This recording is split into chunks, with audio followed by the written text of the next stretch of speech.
Hello, everybody. I'm Peter B., and welcome to Meat Extract Monday. Yes, I said Meat Extract Monday.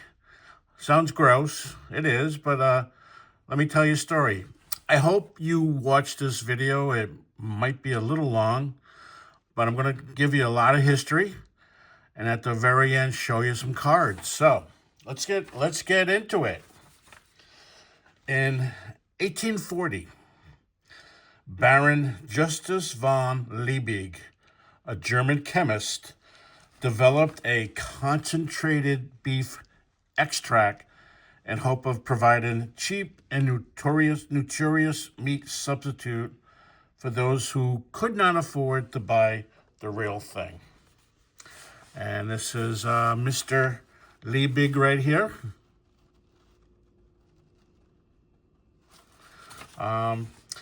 Sorry I couldn't incorporate this into slideshow, but that's one of my goals for YouTube is to learn how to edit photos and make them more watchable. Anyways, Liebig's method was to trim the fat from the meat, break it into small particles, boil it with water, and then stir it over low heat until it was reduced to a paste. However, meat prices in Europe were so expensive, the process was not profitable. So Liebig published his process in many chemist trade journals in order of hopes of someone to improve his method. In 1862, George Christian Gebert, a young German engineer, read the production recipe and he knew that he could improve the process. Gebert met with Liebig and convinced him to open a manufacturing plant in the town of Fray Vientos in Uruguay. There was already a big market there raising cows and skinning them to make many leather goods. Now that meat would just go to waste and be thrown away. What they did is bought the meat cheaply and created the process to make the beef extract. This was the start of Liebig Extracts of Meat Company, Lemco. It was headquartered in London, but the processes plant was in Uruguay.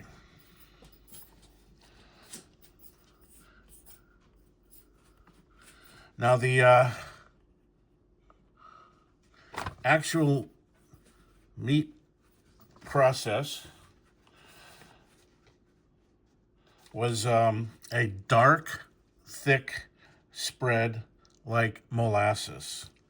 It was sold in these white opaque bottles. And that's one of them right there. By 1875, the Fray Vientos factory was making 500 tons of extract each year. It became very popular in Europe, in European homes. Soldiers of the American Civil War and even World War II used it as it lasted a long time and easy to carry.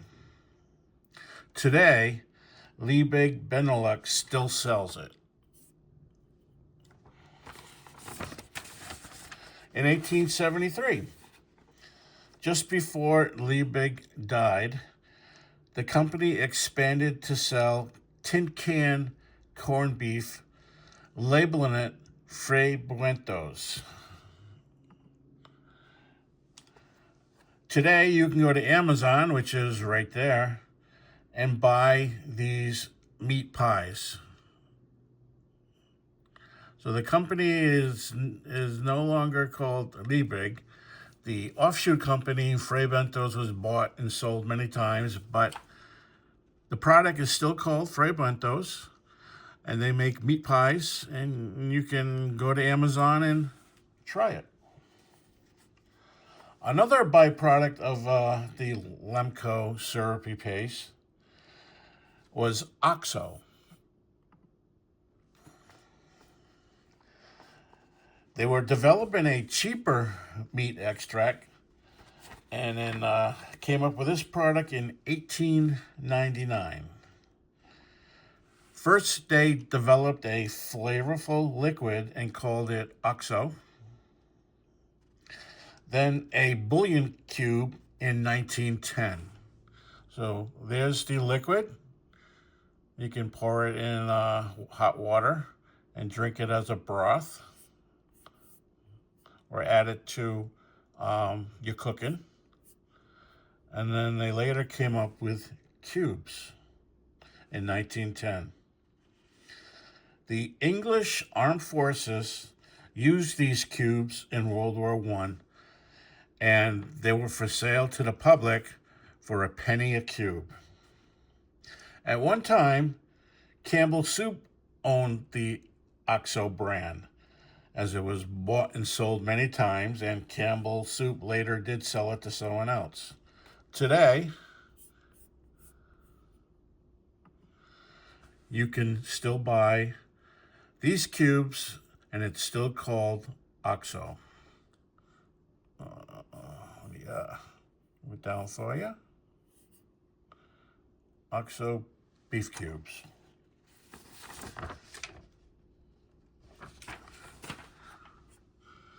Well, why am I telling you all this? This is supposed to be a sports card, non-sports card YouTube channel. Well,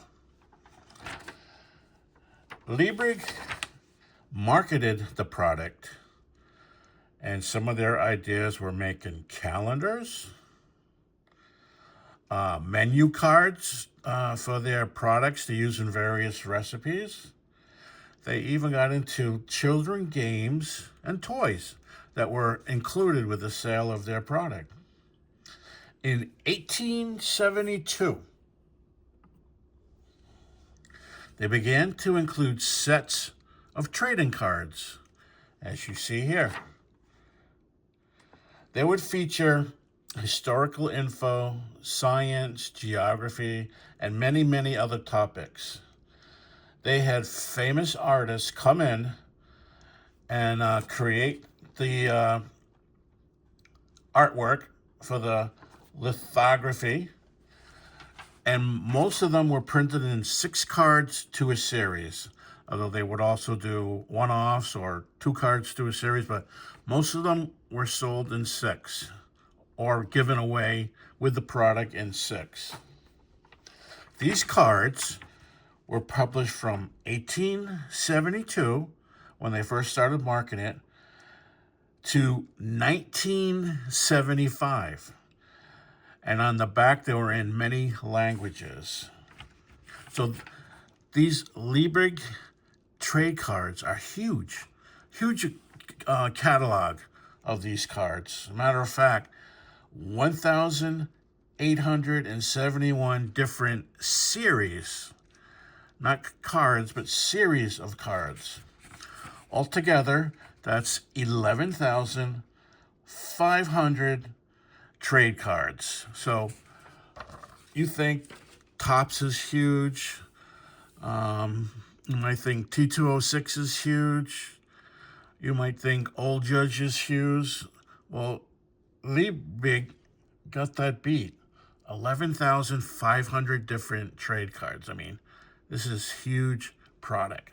How many of you still with me even heard of these trade cards before? Well, they're actually pretty cool.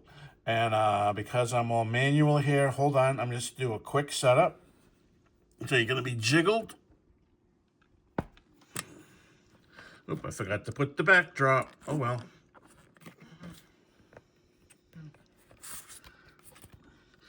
Sorry about all this non-technical ways of doing things. So I'm going to show you some cards. These are from the late 18th century, early 19th century. And they did a Christmas series. I have 5 of the 6 cards of the complete series, and these were given away in the with the Liebig extract in the little opaque glass jars. You can see a picture of it right there. And this is a Christmas. The first card shows growing of the Christmas trees. I should probably go out and get it someday. The second one shows them cutting down the Christmas trees and putting them on a sleigh to be brought into the city. And here is the next card showing the buying of the Christmas tree. And then they bring it home. And one family is putting up the Christmas tree. The 2 kids are helping, mother and father in back. There's the Liebig cube. And what's cool, it's... get it in focus for you, sorry. Liebig Company's Fleisch Extract. Now, the back of these cards were in many languages. I believe this is German. So the backs look like that. Pretty much says the same thing. The little diagram's different. This one has that. A mother drinking the beef extract. Yum, yum. This one has that.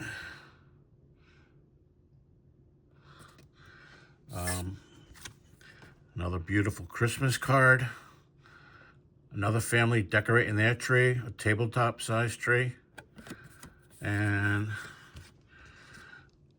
there, the back of that. You can, I believe that's German. Pretty sure it is. And they have a little different drawing on back. And then here's a family singing Christmas songs with a big tree in the background. And this one has mom resting after the big Christmas dinner. So this was 5 of the 6. Like I said, they were sold in 6. Or given away in 6 of the Christmas series. And that's what I mean by series. All the cards are related. And you could also get from the company these little boards. You would put the card in. This case is going to be vertical. You would put the card in, slip it in these tabs, and there you go. You have a page of all the cards from the series, and you can put it into a scrapbook. Also, this one may be a little more interesting to you. Also, early 19th, late 18th century, they did a sports series. And I do have all 6 cards. Here is horse racing. I think there's a name for it. I forget what it is, where they jump over the hedges. Steeplechase, maybe? But the cards are beautiful. And once again, this one also looks like German. I mean, there's French, Spanish, Belgian, and also English. So beautiful. Like I said, I think it's called Steeplechase. And here is bicycle racing.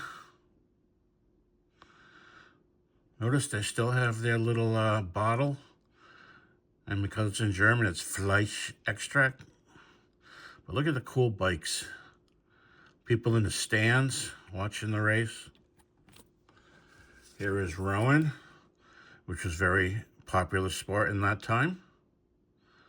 Rowing on the river with people watching in a boat and sailboats going by. This one all has the same back. And they have, I assume, tennis or badminton. I assume that's early tennis. And they have soccer, which is pretty cool. Early game of soccer. It looks like you hit it between two poles instead of a net. And ice skating to round out the 6-card series. Another pretty card from that time period. Here is a naval card. I think this is in French. So like I said, they did it in many languages. This is cool because it has gold borders. It shows the naval ships from the time. And like I said, these are just some of the many series. In 1951, they also gave away baseball, which is pretty cool. I think it was also part of a sports set, like I just showed you, but later, like I said, 1951. And they have the sport of baseball. And if you look at that guy batting, hopefully you can see it all nice and focused. The uniform says Red Sox. He has Red Sox uniform colors and hat. He's tall, lanky, and bats left-handed.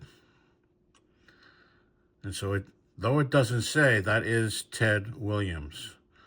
And this is considered a Ted Williams card, so that's pretty cool. 1951. After World War II, this one was produced. And I'm not sure what language. I don't know whether it's Spanish or something else. You would know better than me. They also did it in Italian. Oh yeah, Italiana. So this is an Italian card. Like I said, they don't just have it in Italian. They did many languages. But that's cool, a Ted Williams card. So, after giving you the history of the meat extract product, we saw some beautiful advertising cards from the Liebig company. And like I said, they made many, many, many of these cards. So if you never heard of them before, I hope you got a great understanding of these cards and maybe even check them out to purchase a set yourself. So Monday, today is Monday. So have I don't know an M word off the top of my head. A mechanical Monday, a mechanical meat Monday, magic. How about everybody have a magical meat Monday? Thanks for watching.